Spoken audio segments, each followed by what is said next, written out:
Good evening. This is Dr. Bernstein with our Wednesday, October 28th, 2015 teleseminar. Before we answer some questions, I want to tell you about the next broadcast, which will be Wednesday, November 25, 2015. And I want to give you the usual little warning. The information that I get from people who ask questions is certainly not a complete history, and we don't want a complete history. So I cannot give a precise answer. It's a guess answer. And you have to take that, my answers with a grain of salt. Now, that doesn't mean that when you send in questions, you should give me a 2-page history, because our screener will automatically throw those questions away. We'll answer the briefest questions we can get first. So if you want an answer, make it brief. I'll make certain assumptions about the history that might be incorrect, but we're looking toward the general audience, not for solving individual problems exactly. Now, the first question, before we go into questions, we have a special subject this week, which I'll quote the article.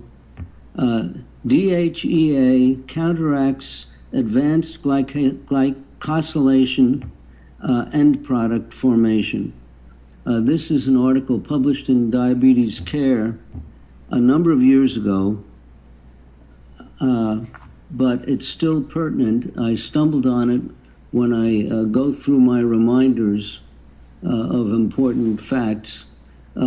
Many people have asked me on these teleseminars over the years, how do we stop glycosylation of proteins in the body? That assumes that you're going to have elevated blood sugars. We know that most of the complications of diabetes are caused by the attachment of glucose to important proteins throughout the body. We've gone into detail about some of these things in the past. And if we could stop this from happening, we could prevent many of the complications of diabetes. Well, the best way to stop this from happening is to have normal blood sugars. And as those of you who are using my book, Diabetes Solution, know, that's not too hard to do. But you have to control your overeating if you eat too much carbohydrate. And you have to stop following ADA guidelines that recommend high carbohydrate. So, number one is normalize blood sugars. For those people who can't possibly control their overeating, DHEA, which is dihydroepiandrosterone, and is a precursor to testosterone and estrogen, is something that apparently inhibits glycosylation of proteins.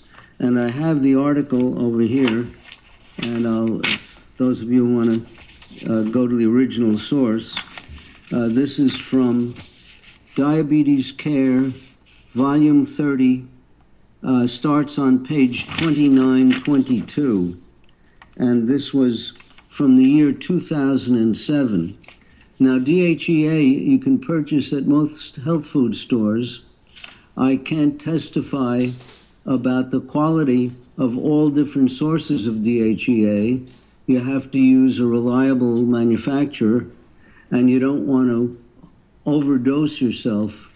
So I would think that depending upon your size, and certainly not for children, we would probably take 25 or 50 milligrams per day. But this is speculation based upon one article in one major journal. So that's about the information that I can give you. First question. I have elevated GAD65 antibodies. My blood sugar is elevated even on a low-carbohydrate diet. I would like to know if there's anything I can do in conjunction with diet and exercise to restore beta cell function and avoid clinical type 1 diabetes. Well, if you're already on a low-carbohydrate diet, and of course, I don't know what your low carbohydrate is, let's assume that you're following my book and taking my advice.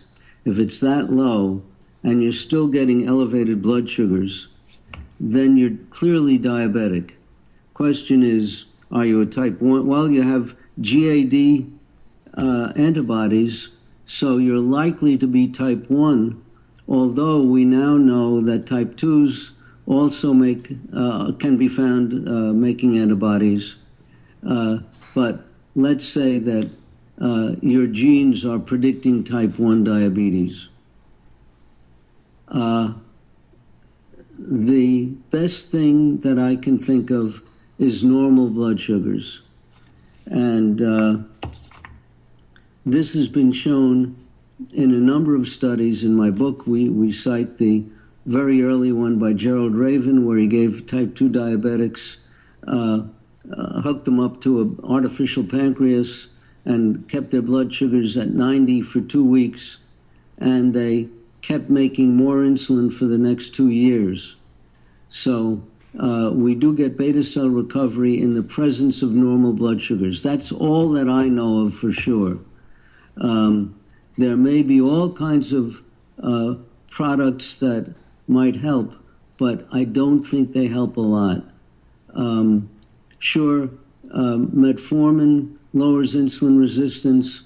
If you're overweight, it might help lower your blood sugars somewhat.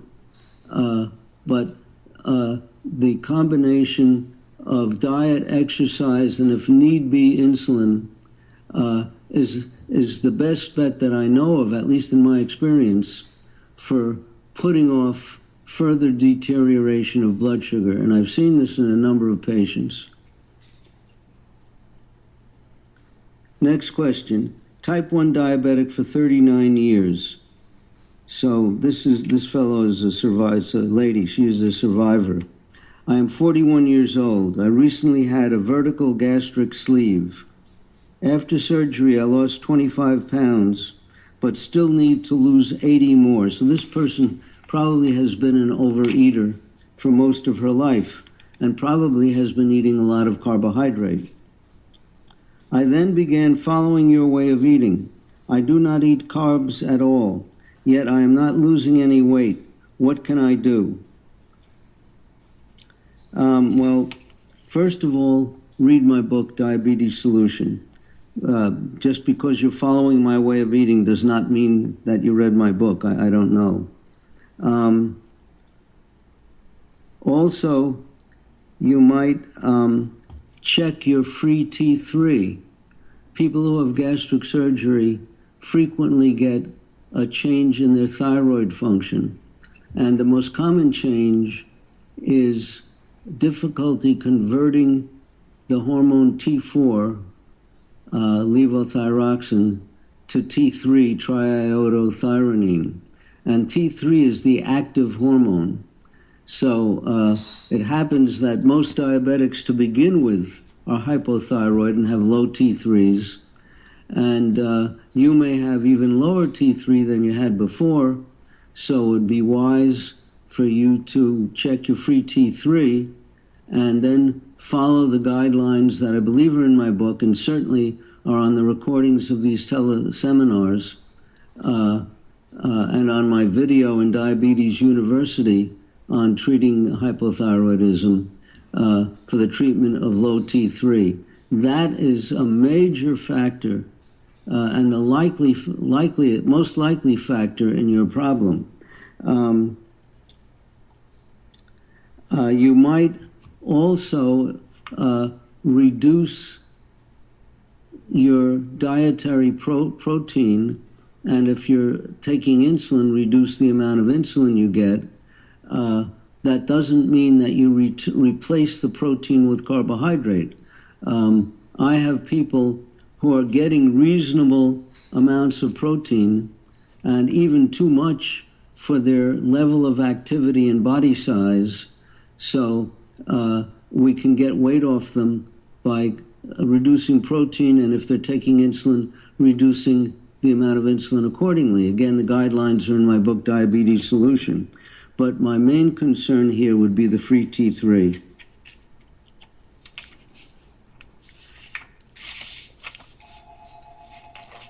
Is frequent sleepiness after meals and waking up groggy and grumpy from a nap a sign of sugar imbalance?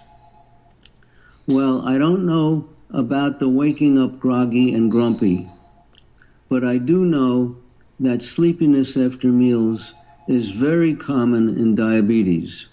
In fact, when I was a kid, I used to visit my grandfather, who lived in another state. I'd take a bus to see him, and he lived with my aunt.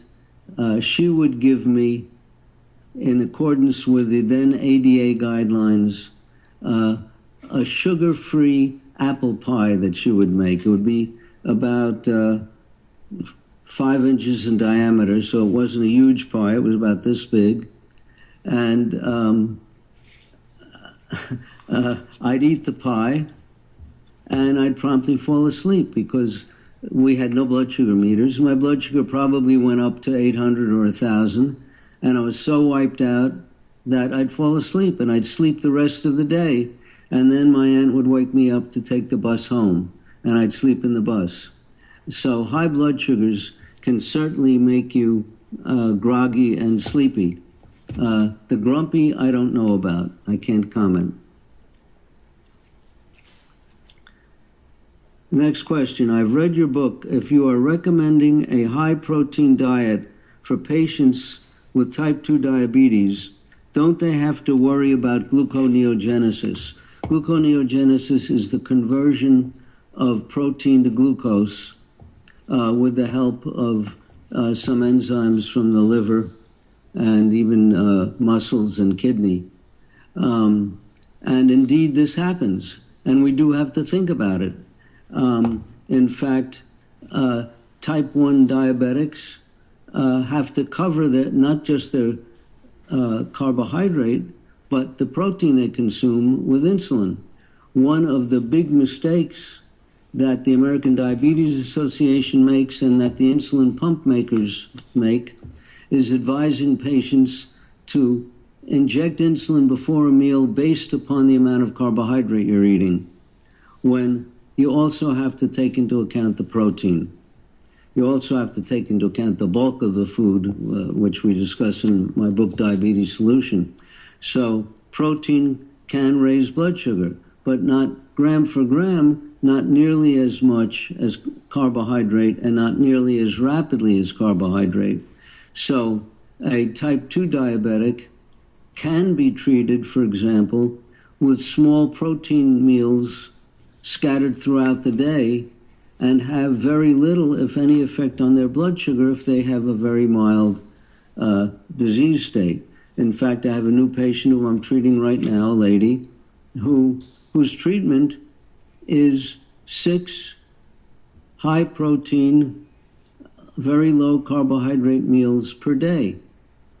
And her beta cells can cope with a small amount of protein, which may be 1 to 2 ounces per meal.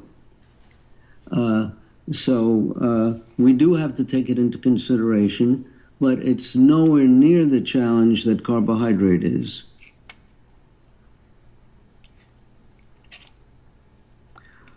Why is a ketogenic, high-fat, moderate protein, low-carb diet dangerous? Well, first of all, I don't advocate such a diet. I advocate a high-protein, very low-carb diet, and whatever fat happens to come along with the protein. I don't advocate going out and looking for fat to add to your meals. I just don't think it's necessary or there's any purpose, except perhaps for those rare individuals who need to make as much ketones as possible, such as people with seizure disorders. There have been studies done with children with seizure disorders showing that for some of these people, a totally adequate treatment is a very ketogenic diet. So virtually no carbohydrate and pushing the fats. Is there any harm to this? No, not to my knowledge. In fact, as we indicate in the book, Diabetes Solution, the survival of mankind is based upon getting adequate amounts of ketones in the blood to keep the brain alive when there's a famine. When you're starving and have used up all your stored glycogen and there's no more vegetation around and you're hunting for animals to get some protein, you start metabolizing your fat. And when the body oxidizes fat and converts it to energy, one of the byproducts is ketones, which are an excellent substrate for the brain. The brain lives off the ketones while the muscles live off the fat. So ketones are essential for the survival of humanity. Doctors are taught this in medical school. I was taught this in biochemistry. But when they go on the wards and see children dying of ketoacidosis from very high blood sugars and dehydration, usually there's vomiting and very high blood sugars combined, the doctors get frightened of ketones. But what's killing these kids is dehydration. It's, again, described in my book. It's described on the tapes that have been made of my training sessions, and I believe are available at, let's see, at the site for this teleseminar, askdrbernstein.net. You could get the CDs of my training sessions at askdrbernstein.net, and there we go into more detail on the value of ketones to the existence of humanity, the essentials. Ketones are essential for the survival of humanity. Next question. Your book recommends waiting 4 hours between meals and snacks. What if your meal or snack has no carbs, e.g. meat or eggs or cheese? Well, I don't recall if I did say 4 hours. Maybe I suggested that for type 2 diabetics, you want to minimize the load at any one time, especially if you're not using pre-meal medications like insulin or GLP-1 agonists. So by minimizing the amount of food that you eat within a certain period, spreading out meals to 4 hours apart instead of eating every 2 hours or every hour, there may be some value in that. But I don't even recall saying it in my book or saying it on my teleconferences. What I do say is that if you're going to correct a blood sugar with insulin after a meal, you must wait at least 5 hours until the prior shot of insulin that you took to cover that meal has finished working. So basically what I say is don't correct blood sugars more often than every 5 hours. That's during the day. And at night, I recommend at least 6 hours wait between injections of rapid-acting insulin in an attempt to control blood sugars. Again, read the book if you want the details. Next question. I've had type 1 for 20 years and CVID for 7 years. Now, for your information, CVID has been discussed in my Dr. Bernstein's Diabetes University series. It's been discussed on my teleseminars. It's briefly discussed in my book, Diabetes Solution. It's a condition that affects about 25% of diabetics. The ADA has refused to publish this information in their journals, but it affects 25% of diabetics. It's an immune deficiency wherein people do not make enough antibodies. And the usual antibodies that are, or antibody groups that are deficient are IgA and or IgG and or IgM. So this person apparently has been diagnosed with CVID 7 years ago. Many of these people actually have the CVID since birth, but it doesn't get diagnosed until they have symptoms like frequent infections and malignancies and so on. Now, what should my blood IgG level be? Well, when your doctor orders lab tests of IgG, which is one of the three major immunoglobulins, they give a range, a normal range. And ideally, your IgG level should be in that normal range. Now, if you're receiving intravenous gamma globulin, yes, she says that her last gamma globulin infusion was 4 weeks ago. Well, the way they prescribe the gamma globulin is to, ideally, if they had a medical choice of what's the best way to do it, you'd give a little bit every week, say. It's an IV infusion. If you're giving a small amount, that small an amount, it might take about an hour, hour and a half. But what they do for convenience sake, and also because of insurance compensation, they give it once a month or once every 3 weeks. On very rare occasion, they give it once every 2 weeks. For emergencies, they might give it right away. But because they're bigger doses taken less frequently, you start off with a peak, and then over the next few weeks, you're dropping down.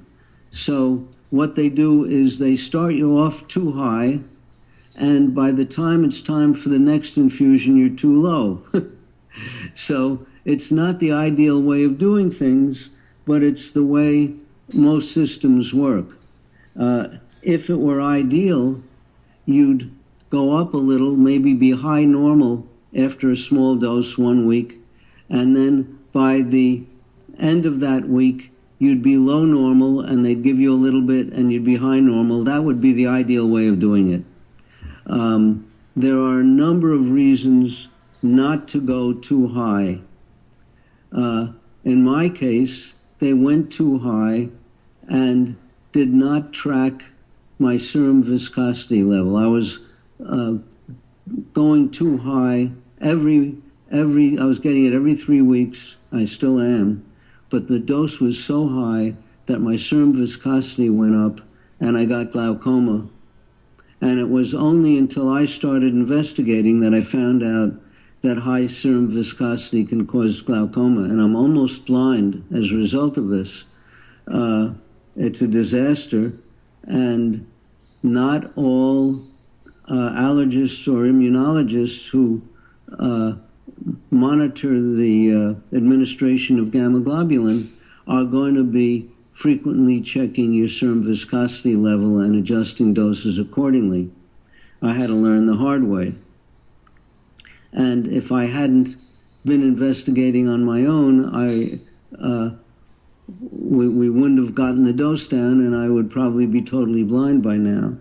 So the story is, ideally you want all three of your immunoglobulins in the middle of the normal range, but the doctors are going to do the best they can in the light of the readings on your blood and what insurance permits. Also, some patients, let's say that insurance was willing to pay for weekly infusions, some patients would not want weekly infusions. They hurt if they're not done in an immaculate fashion, and it's not the happiest time in the world. Okay, let's see. What's next? What is Dr. Bernstein's opinion of the HCG diet? Is it a safe diet? The HCG diet is a diet, as I recall, a diet that involves supplementation with human chorionic gonadotropin, which is a hormone made during pregnancy. It should not be available on the open market, but it is. And it is potentially dangerous. There is an article on this kind of treatment at the Mayo Clinic website. If you go to Mayo clinic.org, they have an article on the HCG diet, and they say that it is frequently, but not always effective, but that it is dangerous. So it's not something that you want to do. I would suggest low carbohydrate. I've been doing low carbohydrate since around 1977, probably around 1970. And it's now 2015, so that's 45 years, and I've survived. So I think that that's probably a lot safer than the HCG diet. Next question. How much fat and protein do you recommend for an average 150-pound man? I don't make the recommendations. It in part depends upon how many meals you have and how much you like to eat at a meal. I like my patients to feel satisfied but not stuffed. And since we're severely limiting the carbohydrate, the only things that remain are protein and fat. And since I'm not telling people go out and buy some fat and eat it, the fat is whatever comes along with the protein. So it's a matter of what it takes to make you feel comfortable.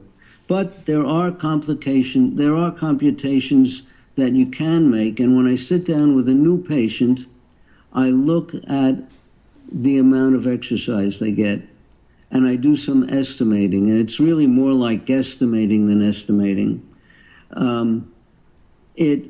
The literature seems to suggest that a truly sedentary person, someone who doesn't go out and walk around, who sits around the house all day long, doesn't do housework, in other words, an invalid, needs 0.8 grams of protein per kilogram of body weight. And this is what they give to end-stage kidney disease patients. They at the very end, they try to minimize the protein to put off dialysis another few months. It's not been proven that they can do this, but some doctors think that it may be possible. So they take them down to the minimum, which would be 0.8 grams of protein per kilogram.